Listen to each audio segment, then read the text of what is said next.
أعوذ بالله من الشيطان الرجيم بسم الله الرحمن الرحيم إن الحمد لله ثم الصلاة والسلام على رسول الله amma ba da assalamu alaikum wa rahmatullahi wa barakatu yan uwa masu albarka barkanku da zuwa Munzali Online Academy. Sunana Munzali Mu'azu Muhammad wanda aka fi sani da Comrade Munzali, wanda shine mamallakin Munzali Online Academy kuma shine wanda ya assasa ta. Insha Allahu ta'ala wannan aji na yadda ake koyan rubutu da karatun larabci za mu fara shi a wannan rana, sannan kuma ina so kafin mu fara ya kasance ka samu littafinka wanda za ka riƙa rubuta duk wani darasi da za mu riƙa yi da kuma baironka.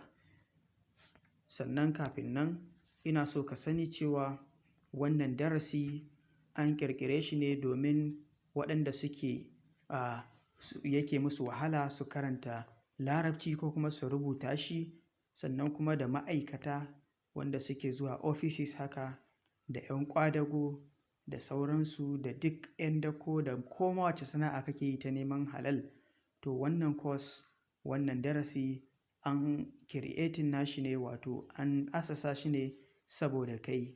Sannan kuma da ɗaliban islamiyya wanda yara ne ko manya, su mata ne, matan aure ne ko kuma mazan aure wanda suka shiga islamiyya yanzu, to shi ma wannan darasi nasu ne.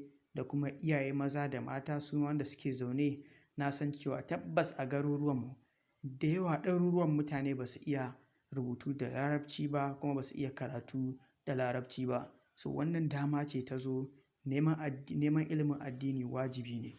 Don haka tun da ka ƙi zuwa islamiyya kana jin kunya ko kuma wani abu, to yanzu ga abin ya zo maka online, ba ka da wata hujja a wurin Allah da za ka ce kai ai ilimi bai zo maka ba. Ilimi ya zo maka. Sannan kuma duk wani ɗalibi wanda kawai yake so ya ga ya ƙara gogewa a cikin yadda za a yi rubutu da kuma karanta larabci, to wannan aji shi ma nashi ne.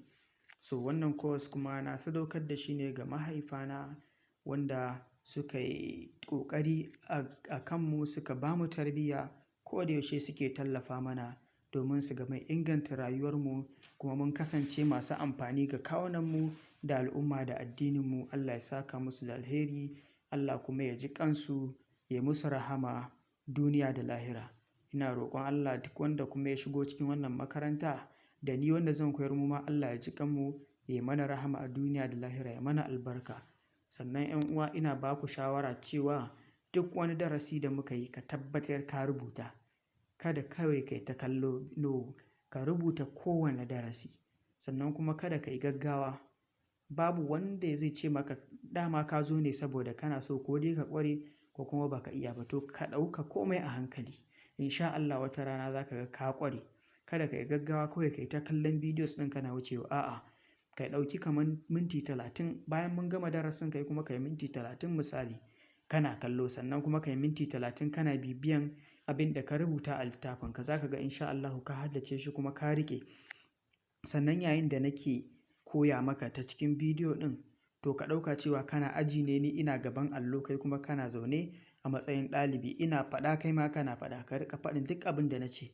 Allah ya taimaka. Sannan kuma ka riƙa ƙoƙari, wato kana bibiya, kana bitar duk abin da muka yi, domin yanzu idan aka yi ta yin darasin nan baka bibiya, baka bitarsa, wato bayan ka rubuta a littafi ko ki rubuta, a ɗauko a ci gaba da bibiya, za a ga insha Allahu a rike. Amfanin wannan darasi shine zauna a ƙwaƙwalwanka.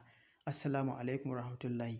Kafin mu fara, ina mai sanar da ku cewa kuma duk wanda yake da ɗa ko ƙani ko kuma shi kanshi wanda zai rubuta JAMB, to muna koyar da darasin JAMB wanda yake amma na 'yan science kaɗai, biology da physics da chemistry muna yin su, kuma insha Allahu ta'ala yara suna ƙoƙari su JAMB ɗinsu da kyau. Saboda haka a min magana duk wanda yake so ya shiga ajin JAMB.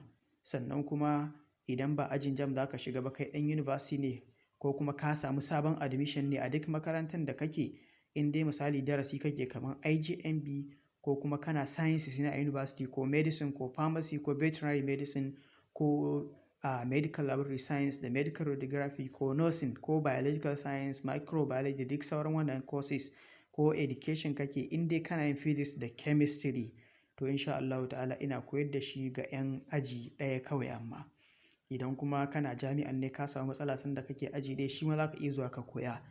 'Yan uwa masu albarka bari mu fara darasi. Assalamu alaikum.